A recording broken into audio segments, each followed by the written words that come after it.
ವೈಕುಂಠ ಏಕಾದಶಿ ಅಂದು ನೀವು ಹಳದಿ ವಸ್ತ್ರವನ್ನು ದಾನ ಮಾಡುವುದು ಉತ್ತಮ. ಈ ದಿನ ಹಳದಿ ಬೇಳೆಕಾಳುಗಳು, ಹಳದಿ ಬಟ್ಟೆ, ಹಳದಿ ಹೂವು ಹೀಗೆ ಒಟ್ಟಾರೆ ಹಳದಿ ಬಣ್ಣದ ವಸ್ತುಗಳನ್ನು ದಾನ ಮಾಡಿದರೆ ಅದೃಷ್ಟ ಸಿಗುತ್ತದೆ. ಮುರ ಎಂದರೆ ರಾಜಸಿಕ ಮತ್ತು ತಾಮಸಿಕ ಗುಣಗಳಿಗೆ ಪ್ರತೀಕ. ಅವುಗಳನ್ನು ವೈಕುಂಠ ಏಕಾದಶಿಯ ದಿನದಂದು ಉಪವಾಸವಿರುವುದರಿಂದ ಜಯಿಸುವುದರ ಮೂಲಕ ಮುಕ್ತಿಗೆ ಮಾರ್ಗ ದೊರೆಯುತ್ತದೆ.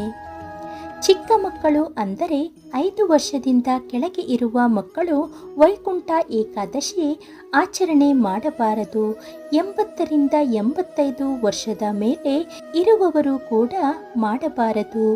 ಗರ್ಭಿಣಿಯರು, ಬಾಣಂತಿಯರು ಕೂಡ ವೈಕುಂಠ ಏಕಾದಶಿ ಆಚರಣೆ ಮಾಡಬಾರದು.